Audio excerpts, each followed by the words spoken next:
Salut, salut, salut tout le monde. On va commencer le live sur Chikanobu d'ici 5 minutes. Installez-vous tranquillement. Voilà, c'est cool. A tout de suite.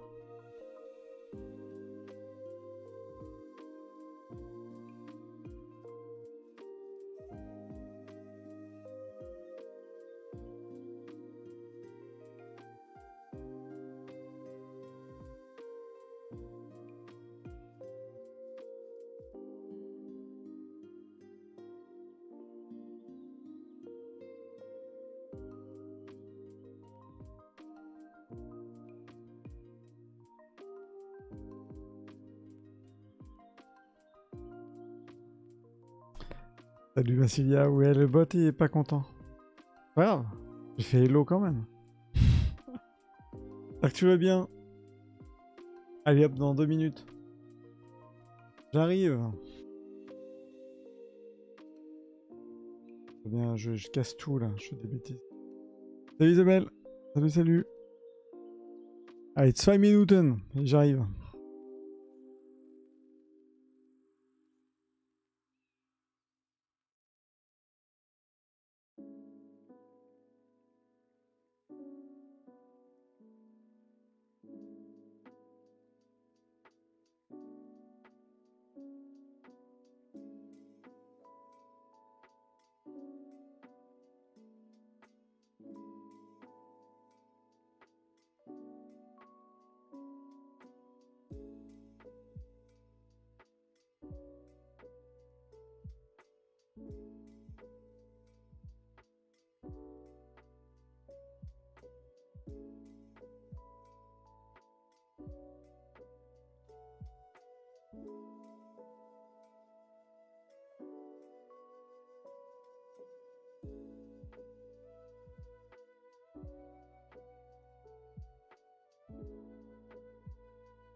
Magnifique transition, c'est formidable.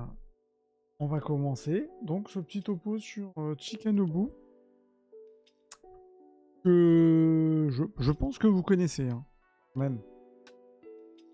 À mon avis, vous connaissez ce monsieur. Si vous le connaissez pas, ben c'est l'occasion. De vous asseoir tranquillement. Ça.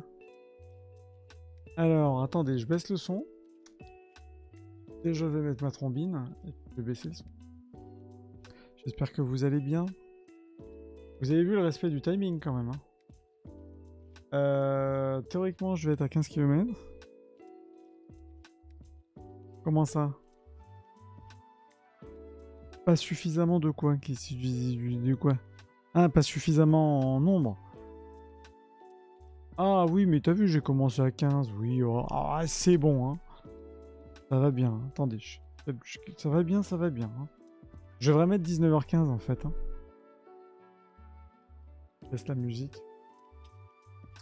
La petite musique, elle est sympa, mais... Dung! Théoriquement, ah bah oui. Si monsieur n'ouvre pas la caméra, forcément, ça ne va pas. Par contre, j'ai une petite lumière dans le dos. J'ai plus mon petit meuble derrière. Est-ce que c'est mieux que c'est comme ça? Un peu dans la pénombre. Hein. Je connais un peu, mais je suis allé voir des docs. Ouais, bah c'est cool. Alors, il y a pas beaucoup de choses hein, sur Chikanobu. Est-ce que le son de la musique, c'est bon? C'est pas trop fort?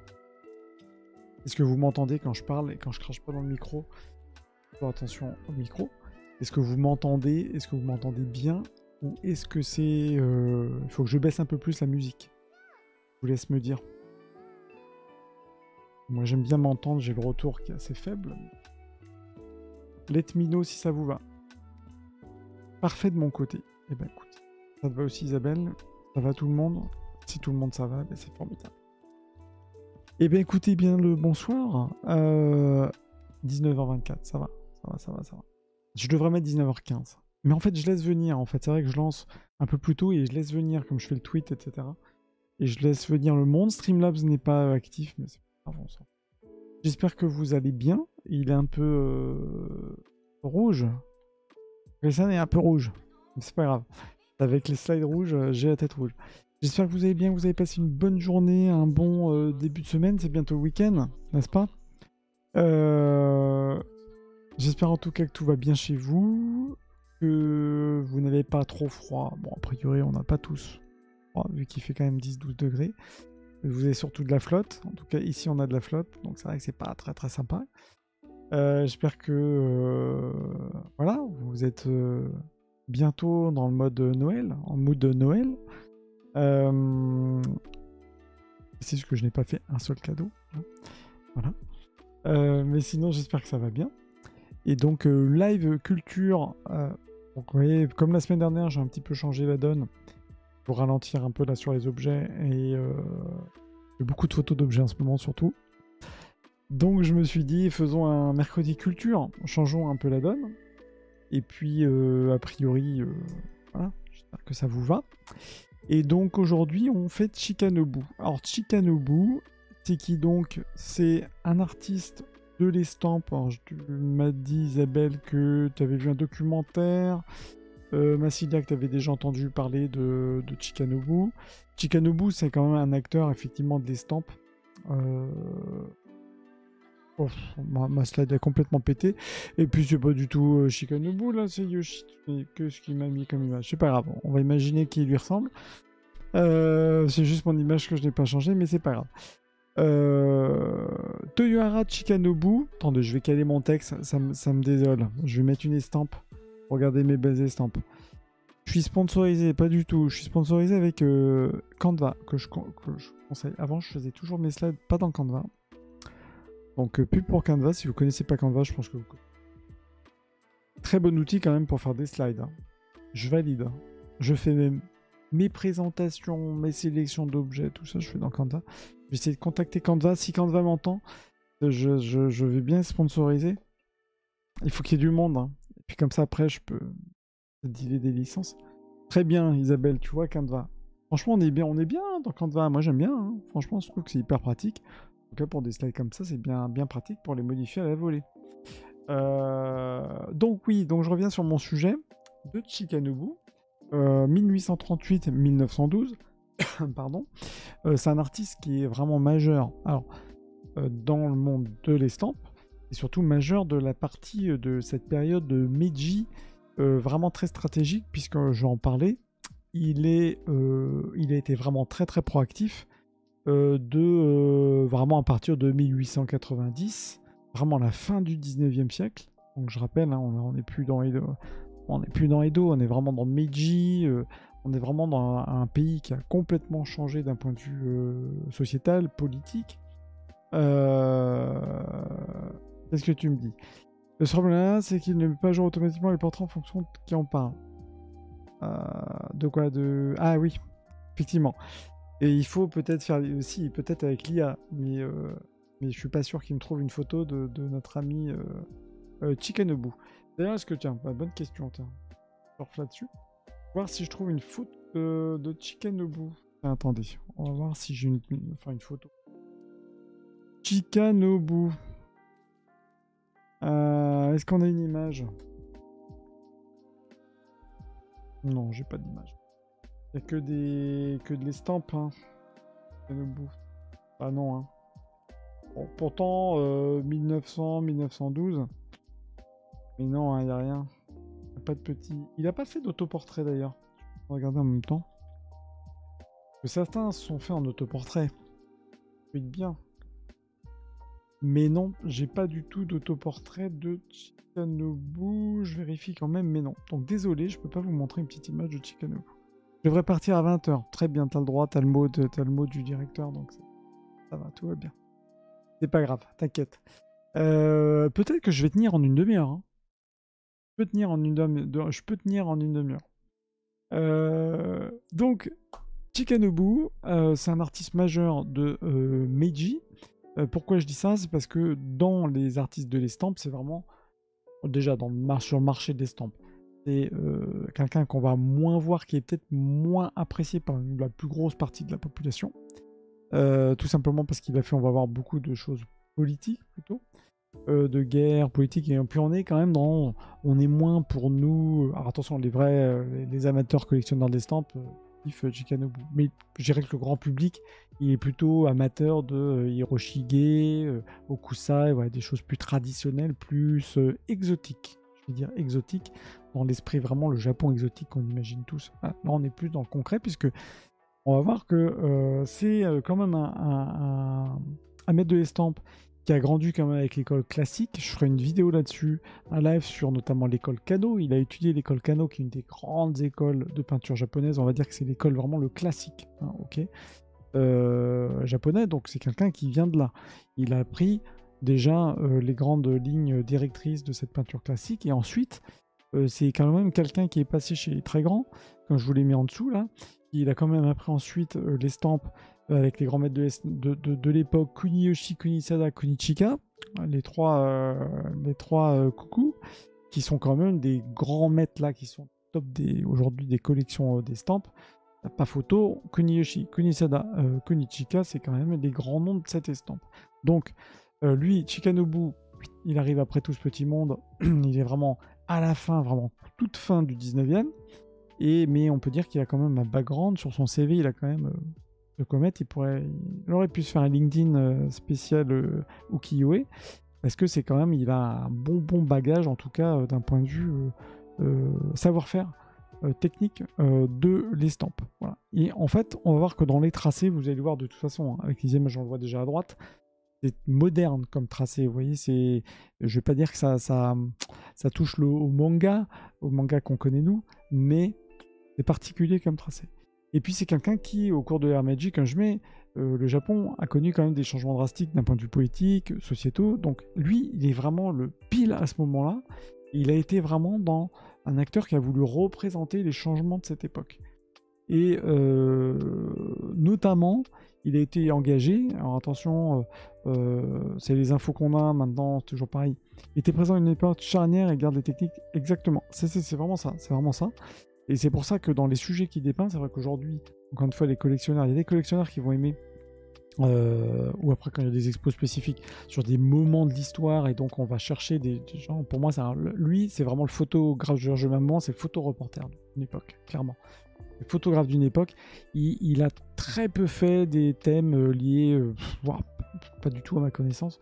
Bon, il a sûrement dû en faire, hein, mais sur les yokai ou un peu les séries un petit peu mythiques qu'on voit chez d'autres artistes. Non, lui, il est dans le concret. Il a représenté notamment on va voir les femmes. Hein, il est très connu pour sa série autour des femmes. Il va représenter les femmes de l'époque, l'évolution de la place de la femme dans cette époque, dans ce fin du 19e.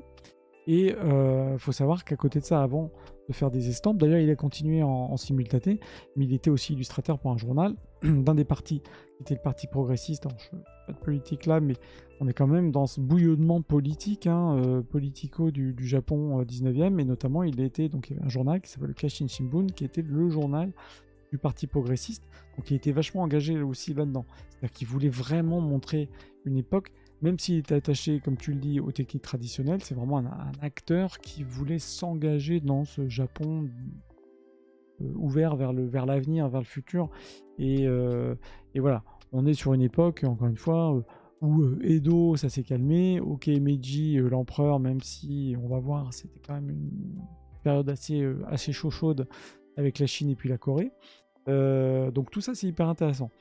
Là-dessus, sur ce point-là, parce que j'en parle après de 30 secondes, là, je fais pas de cours d'histoire du Japon ou autre. Si ça vous intéresse, je vous invite vraiment à aller regarder toutes les guerres sino-japonaises, tout c'est hyper intéressant, parce que c'est vraiment une partie de l'histoire que nous, on connaît pas forcément, et qui est pourtant très très importante pour le Japon et de la manière dont le Japon s'est structuré par la suite. Et Shikanobu, lui, puisque là, je fais des vidéos, si vous tombez là-dessus, sur ces vidéos, bienvenue chez Kogei-san, là, c'est Masé. Je fais des vidéos sur l'art, l'artisanat. Donc mon angle et mon prisme de lecture, quand je vous présente les choses, je parle d'art uniquement, mais évidemment, je vous invite à creuser un peu plus si ça vous intéresse toutes ces périodes historiques japonaises. C'est vraiment tout l'intérêt de Chikanobu. Lui, il vous donne vraiment il ouvre les fenêtres vers l'histoire japonaise et allez découvrir parce que c'est très intéressant. Et donc il est vraiment dans cette phase de transition.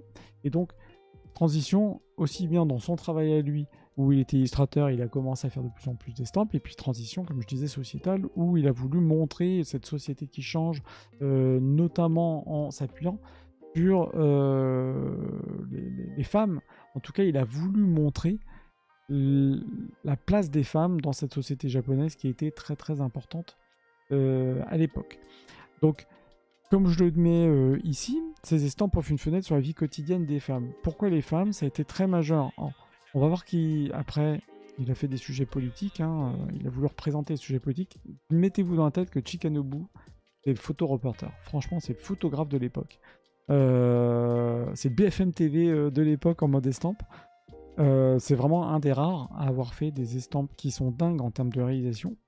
Très très axé, on commence à le voir ici, sur le rouge, qui ressort vraiment de ces estampes. Il y a un truc aussi à retenir, c'est le rouge. Rouge très très marqué. Mais c'est ça, vous imaginez ici, c'est une photo grand angle de l'empereur Meiji et de l'impératrice le soir. Donc vous voyez le truc. Et pourquoi dans cet estampe? Évidemment, il parle de l'empereur, mais il met en avant le sujet ici, c'est l'impératrice. Il montre les femmes. Donc je vous ai mis cet exemple-là parce qu'il a été très connu pour notamment ce style de peinture. Alors, vous savez, les Japonais ils aiment bien mettre les trucs dans des cases, donc on va mettre un terme, les peintures pour représenter les femmes, on appelle ça les bininga, qui sont les peintures des belles femmes. On met des termes comme ça. Donc, lui, il est vraiment un des maîtres de je ne vais pas dire que c'est pas un style, c'est vraiment plutôt un type de représentation où il a vraiment passé du temps, il s'est focus sur les femmes, la représentation des femmes au fil du temps dans cette société. Alors je vous ai montré quelques exemples, il a fait plein de séries sur les femmes, sur notamment les femmes et les habits, l'évolution de la mode aussi pour les femmes dans la société, qui vont avoir aussi un rôle important. Comme ici, on a l'empereur qui est là, l'empereur qui se repose le soir, mais le cœur de cette estampe, je ne vais pas rentrer dans le détail de l'estampe, sinon là je fais 2 heures, mais c'est la femme. La femme, elle est centrale ici. Et ce qui est assez intéressant, c'est qu'il a aussi voulu montrer l'évolution des tendances. Vous voyez ici, on est vraiment dans une époque où les femmes représentées là, dans cette estampe, elles sont pas en kimono, elles sont pas en habit traditionnel, elles sont en habit entre guillemets à l'occidental. On est quand même, même l'empereur, on n'est plus du tout dans le monde des samouraïs, et pourtant on garde quand même les codes derrière. Vous voyez les montagnes, le petit pont, la petite lune, un peu ces trucs qu'on a déjà vus chez Hokusai par exemple, où on est sur du très classique, comme tu le disais Isabelle, du très classique, et pourtant devant, on montre voilà, des gens qui sont au contraire en plein dans le futur, quoi. En turfu, comme dirait Booba. Les couleurs, c'est très très fondu pour de l'estampe.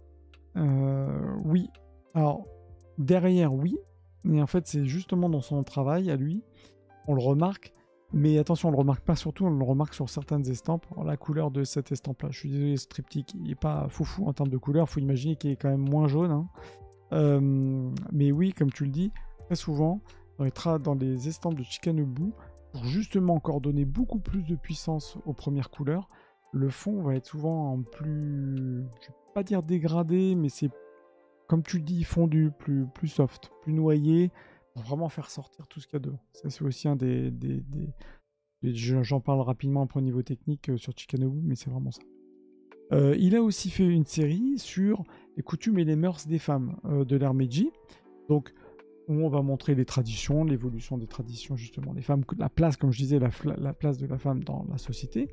Et puis, il a aussi fait une série qui est, que je vous ai mis ici, l'évolution des tendances d'un point de vue mode de la femme. Alors, tout ça pour montrer que la femme était une femme qui était active dans cette société japonaise, c'était une femme qui était à l'écoute des tendances, mais encore une fois, il a voulu mettre à l'honneur les femmes, et je trouve que dans cette série, c'est assez intéressant parce qu'on voit vraiment la transition de l'avant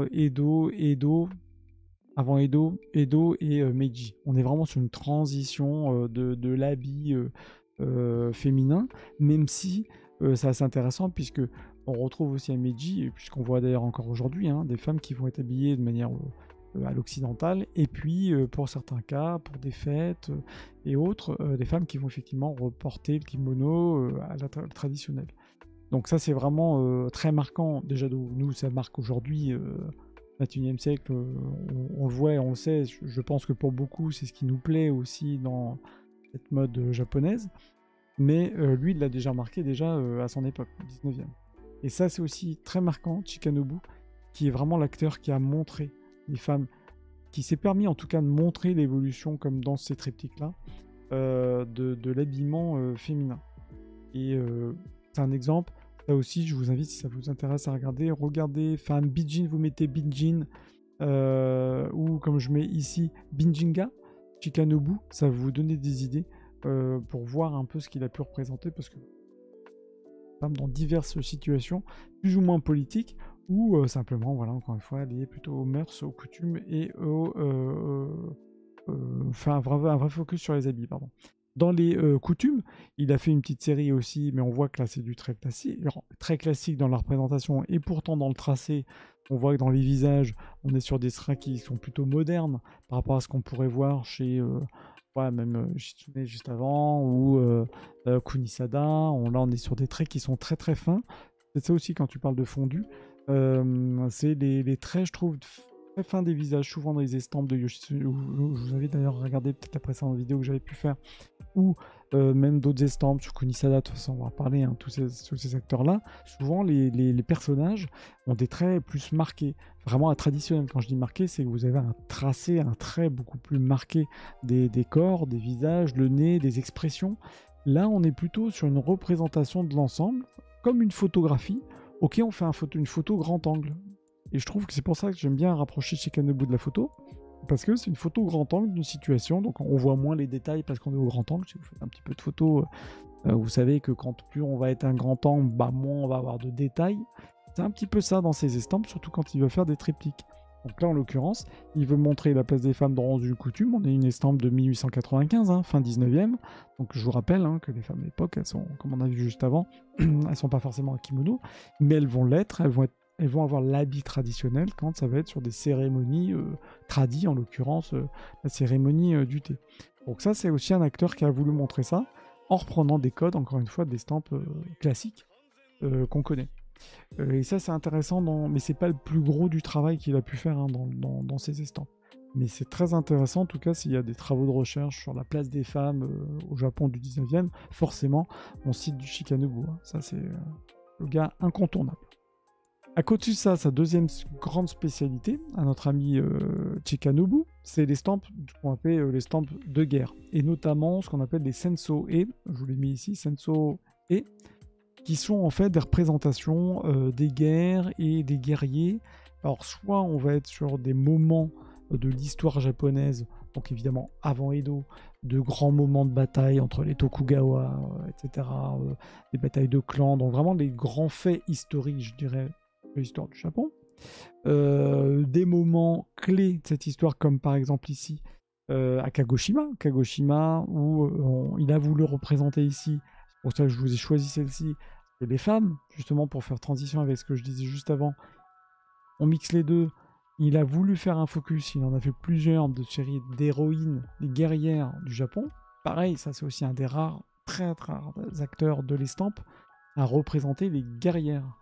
Je pense que je ferai un live là-dessus l'année prochaine, maintenant, sur les femmes guerrières, les samouraïs femmes, avec un focus sur certaines. Et je trouve que Chikanobu, et ben voilà, c'est l'acteur qui clairement les a mis en avant.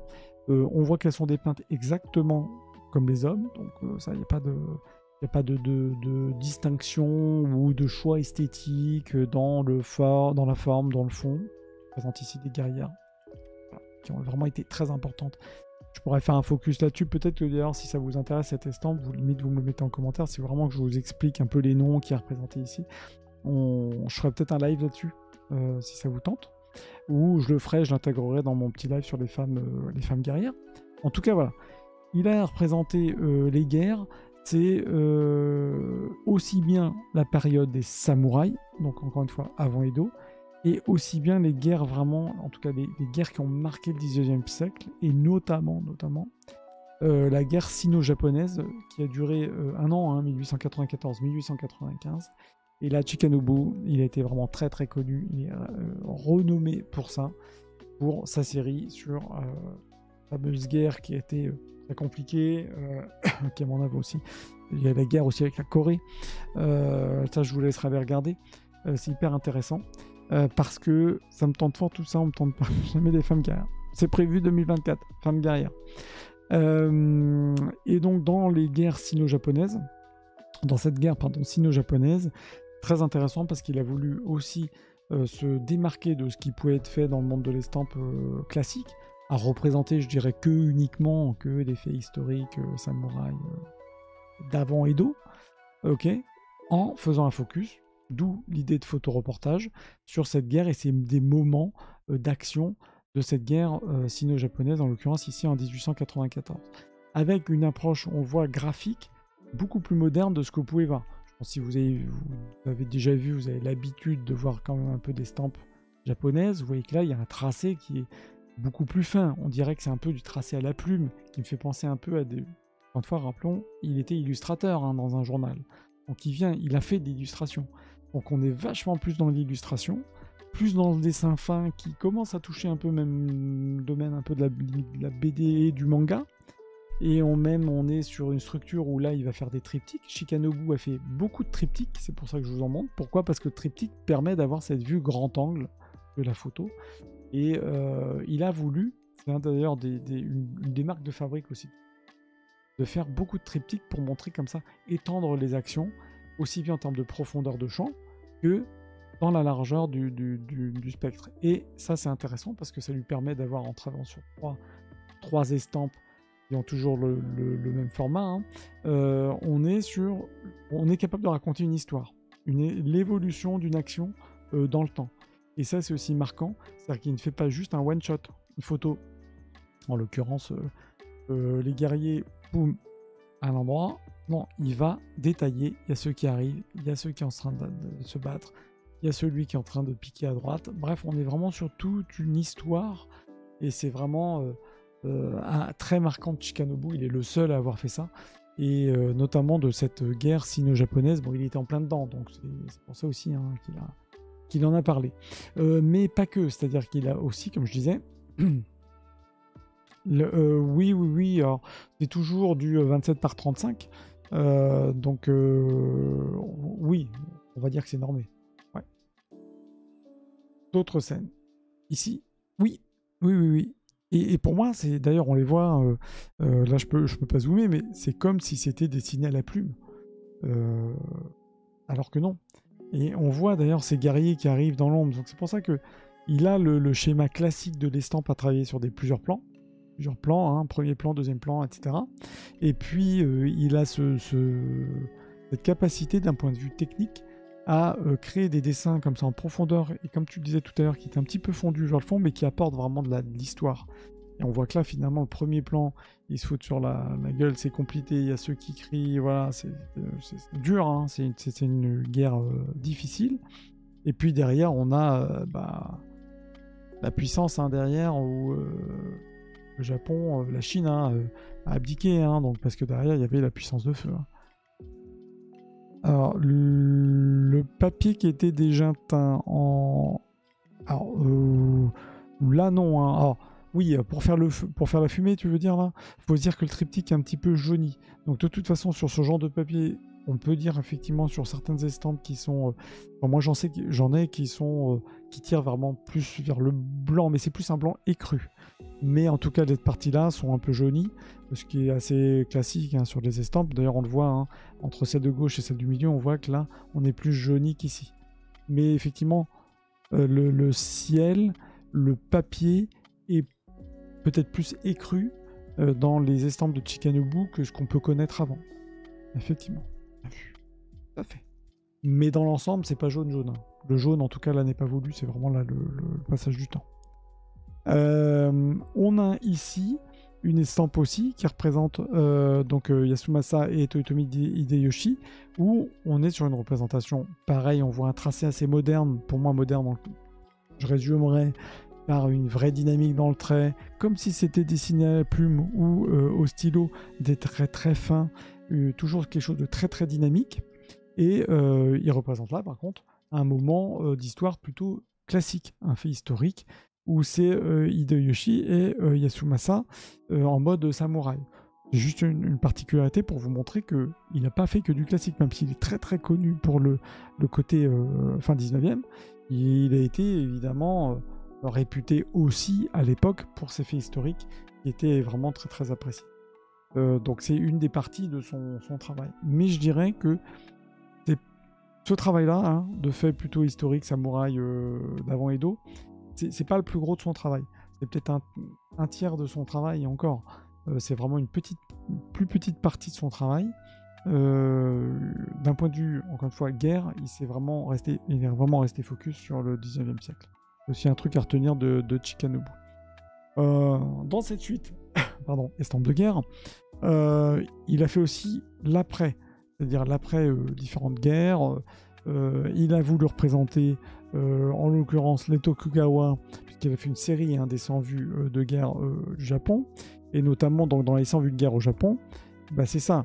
Il essaye de faire des photos de ces moments historiques, et en l'occurrence, il a été très connu pour cette série, qui est vraiment ce triptyque qui montre les Tokugawa, donc Tokugawa, le grand clan, qui revient sur Ueno, et on peut voir que là d'ailleurs, c'est une estampe qui est très moderne dans son traitement, qui est déjà moderne parce qu'on voit que ce sont déjà par des bâtiments, hein, même si on est sur je dirais une représentation du clan Tokugawa, le fameux clan de samouraï. On est quand même là, on se positionne là, il l'a fait en 1889, mais on se positionne assez tardivement. Et ça, c'est intéressant parce que, pareil, en termes de traitement, on imagine que c'est une photo. Vous avez imaginé le mec qui est en train de shooter, boum, au grand angle, le défilé. Et ça, c'est vraiment du Chikanobu à 300%. Et ce que je voulais dire aussi, c'est que la guerre sino-japonaise, alors je vous en ai pas mis, puis il y a plusieurs estampes qui sont vraiment très très intéressantes, de moments clés où il a photographié le retour par exemple de l'empereur à la fin de cette guerre sino-japonaise qui était quand même très complexe et marquante pour l'histoire du Japon, l'empereur qui revient au pays, tous ces moments clés après plutôt politiques de l'après-guerre ont été pour moi très marquantes aussi pour Chikanobu, parce qu'il en a fait des moments clés aussi de discussion. Imaginez que c'est, quand je dis que c'est le photoreporter, qu'il a voulu vraiment montrer des choses que le grand public ne voyait pas. C'est ça en quoi pour moi il est très différent de ce qu'on connaît des estampes classiques, parce que là, pour moi, au-delà de représenter des mythes, les thèmes, ou ce qui nous plairait plus nous en tant qu'occidentaux, ce que je disais tout à l'heure, hein, les gens qui aiment les stampes, il y a des collectionneurs de tout, mais c'est la grande majorité, on aime bien les choses qui nous font penser au Japon, le Japon rêvé, le Japon historique, etc. Et pourtant, il y a une grosse tendance qui est ces estampes-là, qui sont vraiment très très importantes finalement pour bien comprendre aussi cette histoire japonaise. En l'occurrence, un des parlements, donc la diète japonaise représentée, ouais, ça c'est un truc que à l'époque, personne ne voyait. Donc c'est assez marrant, il ne l'a pas dessiné, tout ça c'est de l'estampe. Et 1899, avec tous ces messieurs, voilà, ces parlementaires habillés à l'occidental. Mais qu'est-ce qu'il met en premier? Il met les femmes. Toujours les femmes en représentation. Et d'ailleurs, moi j'ai vu plusieurs séries d'estampes de l'après-guerre sino-japonaise. Il présente l'empereur, ok, la guerre est passée, l'empereur revient voir son fils, voilà. Mais qui il met en avant dans l'estampes? C'est les femmes, c'est l'impératrice et c'est les femmes. Et ça, c'est assez marquant. Je disais tout à l'heure hein, qu'il avait fait beaucoup de représentations de femmes. Quand il n'est pas évidemment en représentation focus de la guerre, les types en train de se tirer dessus, il va intégrer toujours les femmes dans ses représentations de la société. Donc c'est vraiment très très intéressant parce que, et encore une fois, je ne peux pas vous montrer toutes les estampes que j'ai pu faire, mais je vous invite vraiment à les regarder un petit peu plus si ça vous intéresse.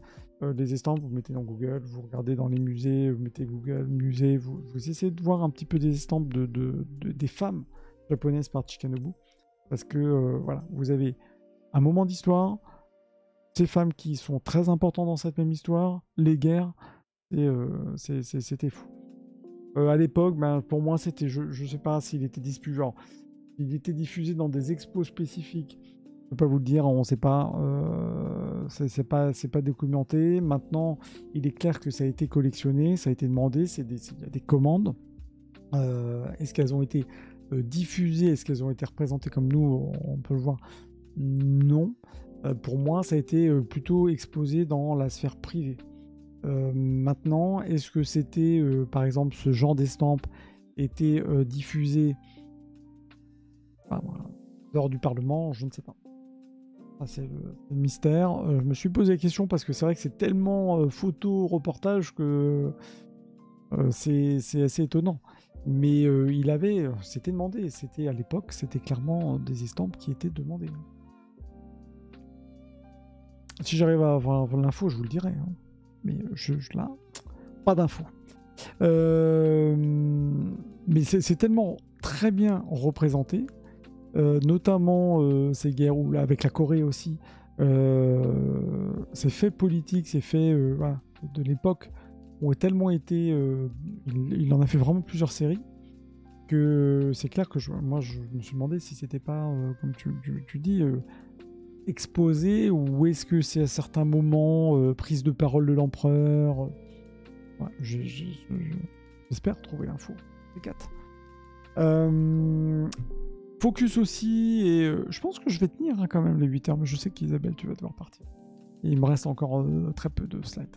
Je voulais faire juste un petit topo sur l'influence du bouddhisme par rapport justement à d'autres artistes dont on a pu déjà évoquer, ou dans le monde de l'estampe, comme je disais. C'est pas un acteur qui a représenté beaucoup de mythes, de légendes ou de thèmes religieux. Il l'aura fait plutôt sous le mode festival Matsuri, etc. Comme ici, c'est un des festivals qui s'appelle Shakamode, où on a la représentation, encore une fois, de femmes pendant ce festival. Donc il est plutôt dans une représentation, pas de l'histoire, pas d'une cérémonie bouddhiste ou autre. Il est plutôt dans la représentation, exactement comme la photo, de gens qui viennent participer à cet événement.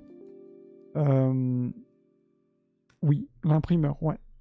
Exactement. Mais derrière, en termes de diffusion, c'est la question. Mais effectivement, on voit dans le film. Ouais. Donc, juste pour en parler de ça, il ne va pas représenter des thèmes, il ne va pas représenter des Bouddhas ou la religion en elle-même.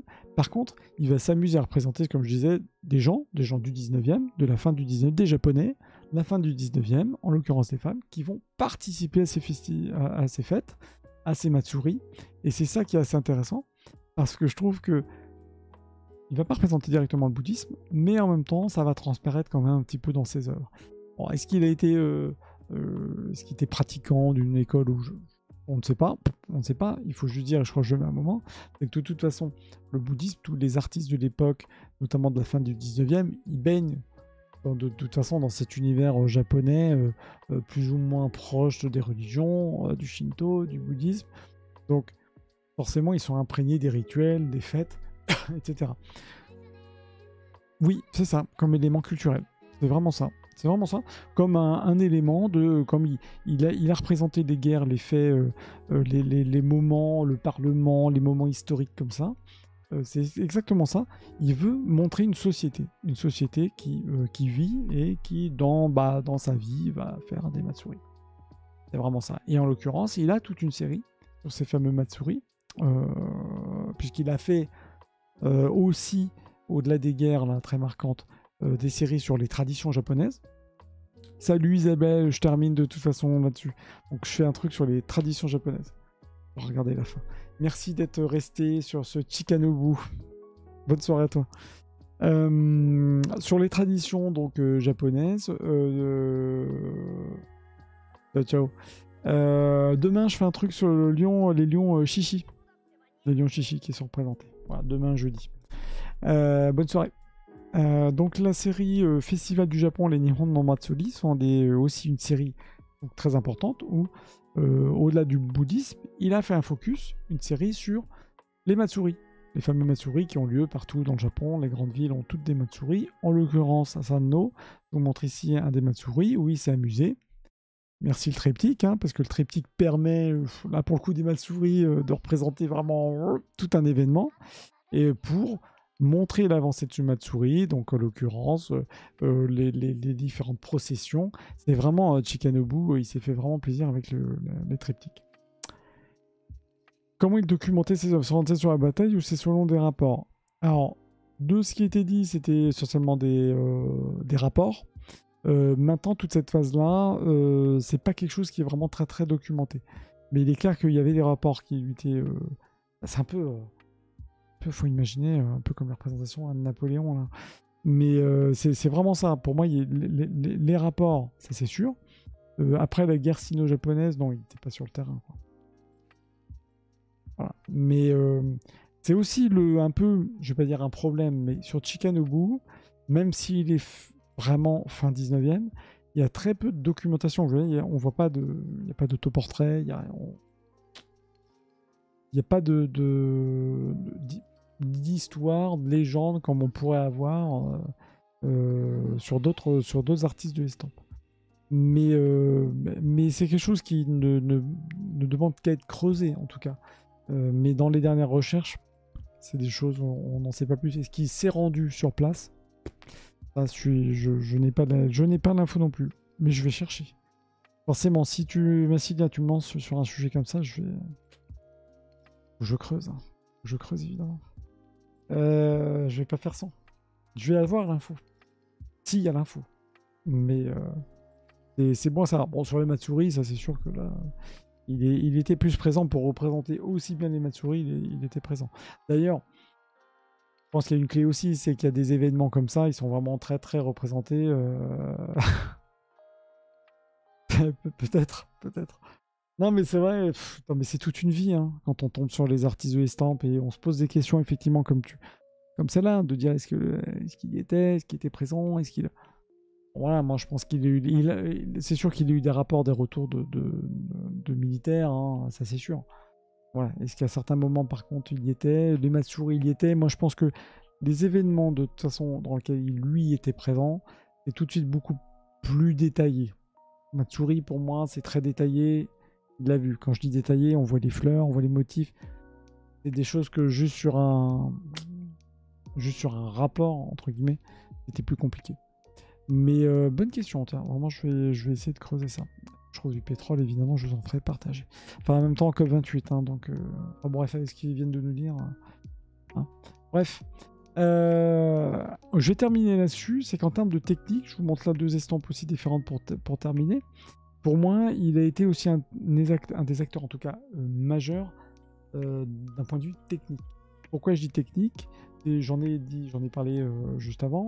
C'est que d'un point de vue forme, même traitement du trait, je trouve qu'on est très moderne dans cette approche Chikanobu-esque, notamment ces petits traits là, ces petits tracés très très fins. Gardez en tête que l'estampe, je le redis, hein, pour ceux qui tombent dessus, qui n'ont peut-être pas vu les précédentes vidéos, l'estampe, on est sur des planches de bois gravées et qu'on imprime un peu comme des tampons. Ok, donc il faut imaginer que d'avoir des traits très très fins, il faut imaginer que sur le bois, c'était très très fin. Même si il y a certaines ont pu être rehaussées, ce qu'on appelle rehaussées, c'est une petite couleur, des petits ajouts supplémentaires. Mais chez Chikanobu, les petits traits que vous pouvez voir, tout ça c'est quelque chose qui ont été gravés sur bois. C'est quand même le concept de l'estampe. Hein. Donc, d'un point de vue technique, on est sur une finesse qui est assez incroyable. Et je trouve que par le sujet, c'est pour ça qu'il est moins on va dire, apprécié que d'autres. Mais c'est plutôt parce que le fond, ce qu'il représente, ça fait peut-être moins rêver, c'est plus concret que, encore une fois, certaines femmes représentées, mais on est plus dans le concret que des sujets comme la vague de Kanagawa, de Kusai, quoi, où là, on nous transporte dans autre chose. Donc, c'est juste, à mon avis, je vais dire qu'il est sous-coté, mais sous-coté tout simplement parce que les sujets, par les sujets qu'il a pu représenter. Par contre, d'un point de vue forme, travail, voilà, c'est juste regarder le détail là du drapé, tout le dessin, c'est un truc de dingue. Je sais pas si vous voyez bien sur l'écran, mais c'est d'une finesse incroyable. Les petites fleurs là, c'est une finesse incroyable. Et puis surtout les rouges de Chikanobu sont uniques. Ces rouges qui sont très très forts. Et puis au côté de ça, il a fait aussi des choses très très fines, pour reprendre un peu ce que disait Isabelle tout à l'heure sur le fond de l'estampe, et je termine là-dessus, où on voit qu'il y a eu, dans une certaine approche de Chikanobu, sur des choses qui étaient beaucoup plus légères. Donc il peut faire des trucs très marqués et en même temps des choses très très fines. Mais tout le travail là-dedans, ok, c'est fin derrière, mais si on regarde le détail du tissu, la finesse du travail de Chikanobu, elle se retrouve ici. On ne voit peut-être pas bien là sur l'estampe, en plus elle est un petit peu jaunie, mais c'est en texture, et j'ai oublié de préciser, mais beaucoup d'estampes de Chikanobu ont des jeux, alors il n'est pas le seul à le faire, mais aussi ont des jeux de texture. Quand vous allez regarder le papier, pour vous montrer, je vous montrerai ça quand on fera une présentation d'objets, mais on voit un certain gaufrage des papiers à certains endroits, ou des tissus très marqués, mais il faut vraiment bouger l'estampe pour le voir. Et ça, c'est vraiment une des techniques de Chikanobu, qui a su donner aussi du volume à ses images. Et c'est en ça aussi qu'il a pu, je dirais, inspirer d'autres artistes. Et pour moi, comme je le mets, parce qu'il fallait bien que je sorte une fois quand même, Chikanobu, il est entre tradition et modernité. Voilà. Le tradition-modernité, le banger du Japon. Mais c'est vraiment ça. Pourquoi je dis ça, c'est parce qu'il s'est vraiment inspiré de ces artistes. Très classiques, Kano, Misada. On est vraiment de l'histoire de l'art japonaise. Et la modernité avec la représentation de sujets clés qui sont les femmes, les guerres, le politique. Et c'est comme ça qu'il a, et puis évidemment d'un point de vue technique, et c'est comme ça qu'il a été mis en tout cas sur le devant de la scène et apprécié. À l'époque, il a été apprécié vraiment de son vivant. Voilà. Donc j'ai quand même une question à savoir, est-ce qu'il a été sur place sur les champs de bataille? Et ben ça, j'ai la réponse, je vous la donnerai au prochain rendez-vous. Voilà, j'ai un peu dépassé 8 heures. Isabelle n'a pas raté beaucoup de choses. En tout cas, j'espère que ça vous a plu. Un petit toux, hein, un petit tout ce qui s'installe. Que ça vous a plu sur ce petit focus sur Chikanobu. Donc j'espère que je vous ai pu vous donner en tout cas envie d'aller découvrir les œuvres de Chikanobu. Si c'est le cas, bah, franchement, allez découvrir ces œuvres qui, encore une fois, de par le sujet, peuvent être moins accessibles, mais par contre, quand on commence à regarder le détail, quand on commence à plonger dans les rouges ou les violets, là, très puissants de Chikanobu, vous allez découvrir et vous allez voir une finesse. Tout à fait, c'est ça. Très moderne, mais en même temps, tradition. Non, c'est vraiment un artiste qui moi j'aime beaucoup. Et puis, la représentation là, très politique de cette société japonaise, le parlement, l'empereur dans sa vie, l'empereur et l'impératrice, ça c'est des choses, il n'y a que lui qui a fait ça. Donc c'est vraiment unique. Et voilà. Franchement, Chikanobu, un gros coup de cœur. Bref, ben merci beaucoup encore une fois de m'avoir suivi. Merci à tous ceux qui sont venus, tous ceux qui sont passés. Si vous êtes encore, merci à vous d'être viendu chez Koge-san. Merci à Massilia comme d'habitude pour ta présence. Je vous dis bonne soirée à toi, bonne soirée à Madame Massilia aussi. Bonne soirée à tous ceux qui sont venus. Si vous avez, comme d'habitude, je répète, je t'en prie, vous avez des questions, n'hésitez pas. Je me suis noté quand même une petite question, donc si j'arrive à y répondre, tant mieux, mais c'est justement ça, hein, si vous me sortez des questions, à moins d'aller aussi chercher, trouver les infos. En tout cas, si ça vous a plu, je vous invite très fortement à aller regarder, même d'un point de vue historique, cette guerre sino-japonaise, les guerres vraiment, en tout cas l'aspect plutôt politique de la fin du 19e japonaise. Bah oui, Onigiri, donc t'inquiète. Oh, monsieur fait... Oh, j'ai faim, j'ai faim. Et bon, en tout cas, bref, bon appétit, itadakimasu, hein, itadakimasu. Et puis rendez-vous demain sur les Lions Chichi. Et je vous dis, bah, encore une fois, merci, un grand merci. Et juste, je remercie, parce que je ne l'ai pas fait en début de vidéo, mon dernier follow, Kawazu-chan, avec 3A, Kawazu-chan, qui m'a follow, pareil, quand j'étais pas live. Donc, bienvenue à toi, Kawazu-chan. Peut-être sur le prochain live, peut-être demain. Le chichi, 19h, 19h15. Allez, ciao, bonne soirée, bon appétit. Tadakimasu. Ciao.